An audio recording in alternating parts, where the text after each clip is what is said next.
Selamat jumpa lagi teman-teman dalam kuliah online statistik.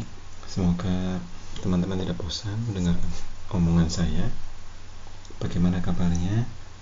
Semoga tetap sehat, tetap dalam kondisi yang baik, tidak mengalami kesulitan.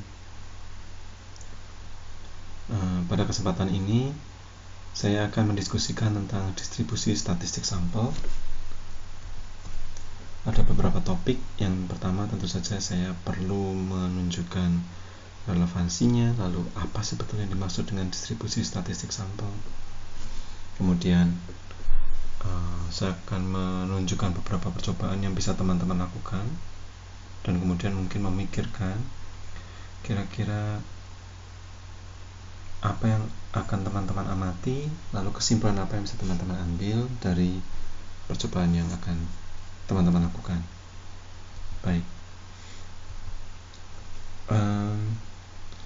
Sebelum kita masuk ke relevansi, saya pikir perlu atau ada baiknya saya menjelaskan terlebih dulu tentang apa itu distribusi statistik sampel. Statistik itu adalah karakteristik kuantitatif dari sampel, dinyatakan dengan huruf Latin. Misalnya X bar itu menggambarkan rata di sampel. Sementara padanannya di populasi disebut sebagai parameter. Nah, parameter mean di populasi adalah mu. Jadi dinyatakan dengan huruf Yunani. Distribusi statistik sampel itu diperoleh ketika kita mengambil banyak sampel dari sebuah populasi, lalu kemudian di setiap sampel kita menghitung statistiknya. Misalnya kita menghitung mean atau median atau standar deviasi atau korelasi antar X dan Y misalnya. Nah, karena kita mengambil banyak sampel, maka jumlah sampel yang kita peroleh itu juga berjumlah banyak. Jumlah statistik yang kita peroleh juga berjumlah banyak. Anggaplah misalnya kita ngambil 2000 sampel, maka kita akan mendapatkan 2000 mean sampel atau 2000 korelasi antara X dan Y dari sampel. Nah, karena kita memiliki banyak mean sampel, misalnya 2000 mean sampel, ini berarti ke 2000 mean sampel itu memiliki distribusi. Artinya mean sampel ini tentu saja diharapkan akan bervariasi, dan lebih jauh variasinya ini akan membentuk suatu distribusi yang khas, distribusi tertentu. Misalnya kita bisa hitung juga mean dari 2000 mean sampel ini seperti apa. Atau misalnya kita bisa menghitung standar deviasi dari 2000 mean sampel ini seperti apa. Dan seterusnya. Nah, distribusi dari statistik sampel ini menggambarkan bagaimana statistik sampel yang berasal dari pengambilan data berulang kali dengan cara yang sama akan bervariasi antar sampel. Dan juga dapat dilihat bagaimana hubungannya dengan populasi. Misalnya, kalau saya mengambil sampel berulang kali sampai 2000 misalnya, lalu di setiap sampel saya menghitung mean, maka seperti apa itu hubungan antara mean sampel dengan mean di populasi? Lalu bagaimana hubungan antara mean dari mean sampel dengan mean di populasi? Lalu mungkin akan muncul pertanyaan, untuk apa ini kita mengetahui hal ini? Nah, di sana kita masuk ke bagian relevansi. Jadi apa relevansi untuk mengetahui hal ini? Dari video klip yang terakhir, saya punya sebuah pertanyaan, bagaimana jika ketertarikannya adalah pada karakteristik sampel, dalam hal ini disebut statistik, bukan individu dalam kelompok. Jadi contoh-contoh yang saya berikan dalam klip sebelumnya itu menggambarkan proses pengujian hipotesis seandainya yang menjadi ketertarikan kita itu adalah individu di dalam sebuah kelompok. Nah, di sini yang menjadi ketertarikan bukan satu individu tetapi sampel. Misalnya, Kita hendak menguji hipotesis nol yang mengatakan tidak ada korelasi antara skor tes seleksi dengan IPK di semester 4. Bagaimana mengujinya? Ini artinya kita perlu mengambil banyak sampel, kemudian menghitung korelasi antara tes seleksi USD dengan IPK di semester 4. Supaya apa? Supaya kita punya distribusi dari korelasi antara tes seleksi dan IPK.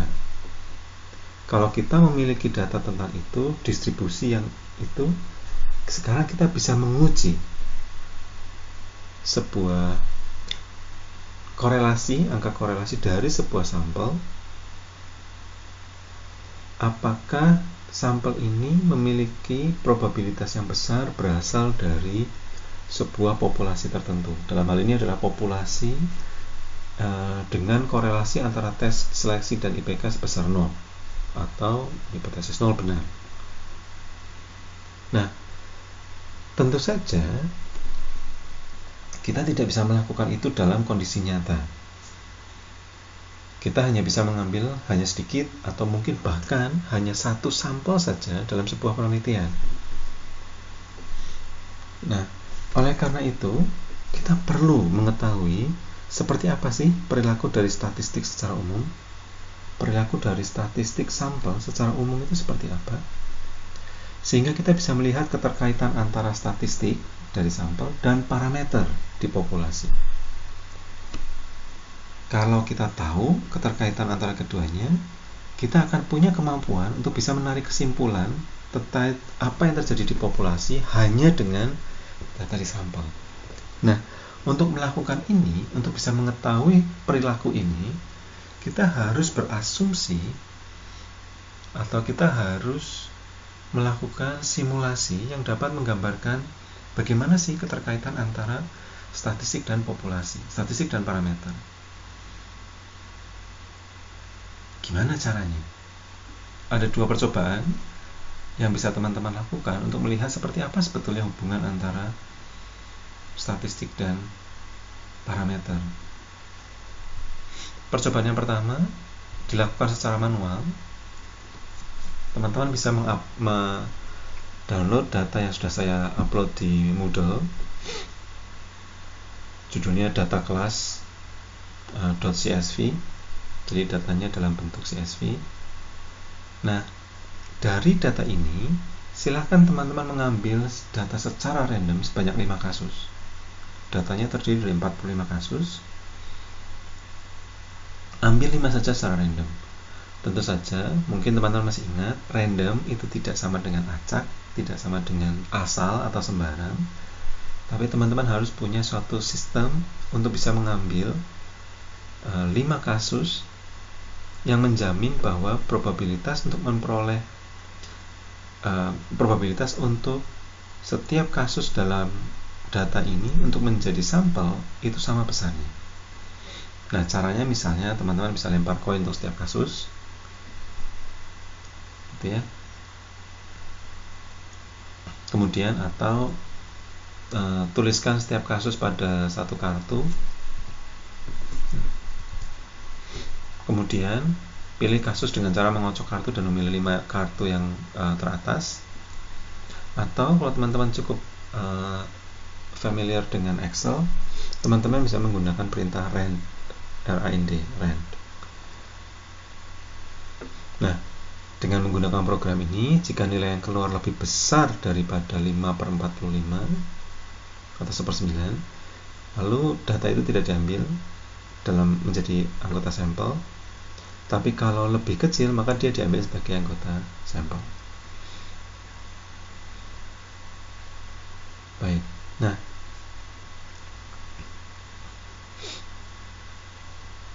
setelah mengambil data dari 5 kasus ini, lalu kemudian hitunglah min dari tinggi badan dari 5 kasus ini. Kemudian catat. Setelah itu teman-teman silahkan melakukan nomor 1-3 hingga 5 kali. Sama setiap kali menghitung min dari tinggi badan dan dicatat. Lalu yang berikutnya, kita sekarang punya 5 nilai min. Nah, Dari 5 nilai min ini kita hitung minnya dan standar deviasi dari 5 nilai min ini yang kita peroleh. Lalu teman-teman bisa amati seperti apa hubungan antara min sampel ini, lalu min dari min sampel dan min populasinya. Oke. Berikutnya, teman-teman juga bisa melakukan percobaan kedua. Percobaan ini cukup menggunakan aplikasi web. Di sini teman-teman bisa langsung klik ini, distribusi statis sampel. Kalau diklik, lalu teman-teman akan masuk ke web yang dituju. Untuk sementara waktu, abaikan pesan errornya. Upload saja data dari Moodle dengan mengklik browse, lalu dimasukkan datanya ke sana. Kemudian ketik 5 pada besarnya sampel, lalu nilai 1000 pada banyaknya resampling. Ini artinya teman-teman akan melakukan sampel berulang kali sebanyak 1000 kali. Kalau dalam percobaan sebelumnya teman-teman hanya melakukan sebanyak 5 kali, di sini kita bisa melakukan 1000 kali. Kemudian pilih salah satu variabel di dalam X dan Y. Tentu saja salah satunya harus tinggi badan, karena kita akan melihat ini. Lalu silakan amati apa yang terjadi. Nah, kita akan mencoba melihat apa yang terjadi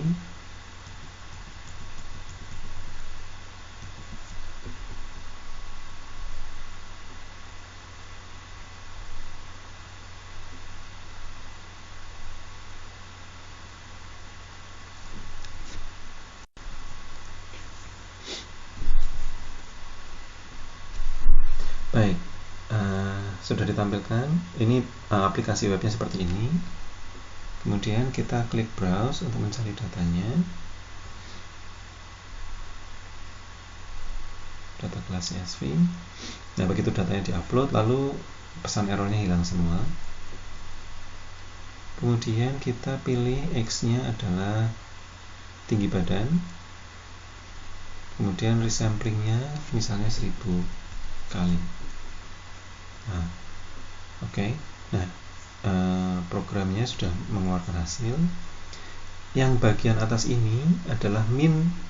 Ini adalah parameter dari populasi. Jadi min X ini adalah maksudnya min dari tinggi badan. Min Y ini adalah min dari usia. Median ini adalah median dari tinggi badan. Median Y adalah median dari usia. Korelasi antara X dan Y, ya korelasi antara tinggi badan dan usia. Standar deviasi X adalah standar deviasi dari tinggi badan, lalu standar deviasi Y adalah standar deviasi dari usia. Kemudian di tabel berikutnya, yang di tabel bawah ini, min dan standar deviasi ini maksudnya adalah min dan standar deviasi dari min sampel yang jumlahnya sebanyak 1000. Jadi kita bisa lihat sampai bawah, jumlahnya ada 1000. Oke. Ya, ada 1000. Dan kita juga bisa melihat distribusi datanya. Ini distribusi untuk tinggi badan, ini distribusi untuk usia.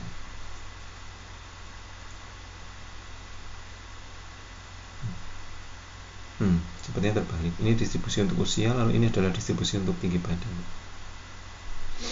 Oke. Nah,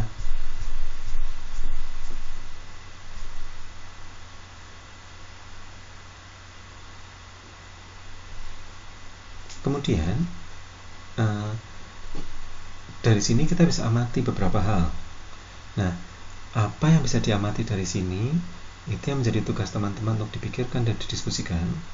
Misalnya kita lihat di sini min dari min 1000 min ini adalah 163,506. Standar deviasi dari minnya adalah 3,604 dan seterusnya. Ini adalah min dari sampel yang diambil secara acak, secara random maksud saya, yang sejumlah 5 orang untuk setiap sampel. Lalu setiap sampelnya dihitung min. Ini adalah hasil dari perhitungan min sampel itu.